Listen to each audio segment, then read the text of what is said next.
السلام علیکم ورحمۃ اللہ وبرکاتہ۔ پیار دوستو، آج ہم بات کریں گے فرض نماز کے بارے میں، یعنی ہر مسلمان مرد و عورت پر 5 وقت کی نماز فرض ہے۔ تو پیارے دوستو، اگر کوئی شخص فرض نماز ادا کرتا رہا ساری زندگی، اور جب وہ اللہ تعالیٰ کی بارگاہ میں حاضر ہوا اور اس کی فرض نمازیں ساری زندگی کی مکمل ہوئی، تو اللہ تبارک و تعالیٰ اس شخص کو بلا حساب و کتاب جنت میں داخل فرمائیں گے۔ یعنی کہ اگر کسی شخص کی 5 نمازیں، جیسے فجر کی 2 فرض ہیں، ظہر کے 4 فرض ہیں، عصر کے 4 فرض ہیں، مغرب کے 3 فرض ہیں اور عشاء کے 4 فرض ہیں، یہ ساری فرض نمازیں جو ہیں صرف 17 رکھتے فرض نماز اس کی مکمل ہوئی، تو اللہ تعالیٰ کے پیارے حبیب صلی اللہ علیہ وسلم کی بارگاہ میں ایک شخص آیا جو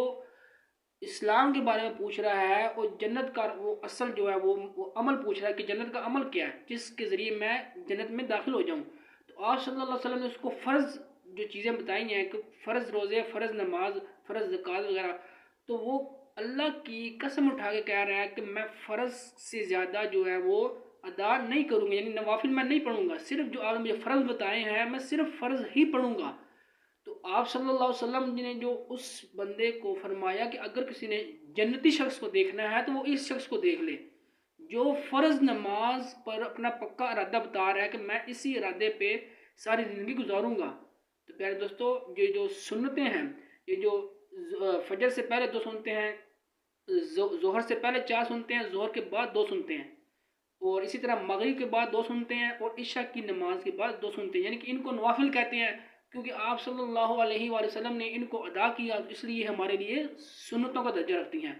تو یہ جو آپ حدیث دیکھ رہے ہیں کہ آپ صلی اللہ علیہ وسلم نے فرمایا کہ جو بھی بندہ یہ 12 رکعت نفل ادا کرے گا، اللہ تبارک تعالیٰ اس شخص کو جنت میں ایک گھر عطا فرمائیں گے۔ تو پیارے دوستو، اگر کوئی شخص جو نماز پڑھنے میں بہت سست ہے، اس کا دل نہیں کرتا، یا اس کو کوئی مجبوری ہے کام کرنے میں، اس کو مجبوری ہے کہ وہ کام پہ جاتا ہے، اس کو اتنا ٹائم نہیں ملتا کہ وہ نماز ساری ادا کرے، جیسے ظہر کی نماز کا وقت ہوتا ہے تو اکثر لوگ جو ہیں وہ کام پہ ہوتے ہیں، تو ان کو اتنا ٹائم نہیں مل پاتا مالکوں کی وجہ سے، ان کے جو مالکان ہیں، ان کے جو دکاندار ہیں، تو وہ اتنا ٹائم ان کو نہیں دے پاتے۔ تو اگر وہ شخص ظہر کی نماز کے صرف 4 رکعت فرض ادا کر لے گا تو پیارے دوستوں وہ ناگناہگار ہوگا، اور قیامت کے دن وہ بلا حساب و کتاب وہ جنت میں داخل ہو جائے گا۔ اور اگر بندہ بولے کہ جو سنتے بھی میں نے پڑھنی ہے، میں نے نوافل بھی پڑھنے ہیں، میں نے فرض بھی پڑھنے ہیں، تو اس طرح میری بہت لمبی نماز ہو جائے گی، اس لیے اس نے ساری نماز چھوڑ دینی ہے، تو پیارے دوستوں یہ بالکل غلط ہے۔ آپ نماز ادا کریں، صرف فرض ادا کریں۔ اگر آپ نوافل نہیں پڑھ سکتے، سنتے نہیں پڑھ سکتے، تو پیارے دوستو اس میں کوئی حرج نہیں ہے، کوئی ایسی بات نہیں ہے۔ آپ بے شک نہیں پڑھ سکتے، کوئی بات نہیں، آپ جہاں پر آپ کو میسر ہے، اگر مسجد میں جا سکتے ہیں تو یہ سب سے بہتر ہے، سب سے افضل ہے۔ اگر آپ مسجد نہیں جا سکتے تو آپ کو جہاں پر یہ میسر آئے آپ اپنا وضو کریں، مصلی بچھا کر اپنا نماز پڑھ لیں، فرض نماز پڑھ لیں۔ جیسے جیسے آپ کا دل لگتا جائے نماز کے اندر، آپ مزید سنتے بھی پڑھیں، نوافل بھی پڑھیں۔ تو جو دوست کہتے ہیں کہ سنتے چھوڑنے سے بندہ گناہگار ہوتا ہے، پیارے دوستو بالکل یہ بات غلط ہے۔ یہ جو آپ حدیث مبارکہ دیکھ رہے ہیں، اس حدیث سے آپ کو پتہ لگ سکتا ہے کہ آپ صلی اللہ علیہ وسلم نے اس حدیث میں کہیں بھی نہیں فرمایا کہ بندہ یہ جو نوافل ہیں ادا نہیں کرے گا تو گناہگار ہوگا،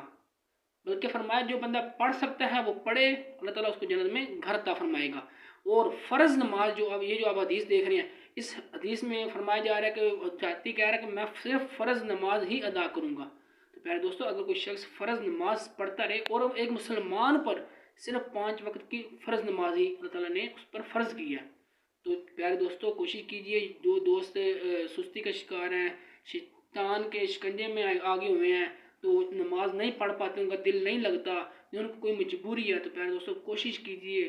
کم از کم فرض نماز لازمی ادا کیجئے۔ یعنی نماز نہ پڑھنے والے پر بہت سخت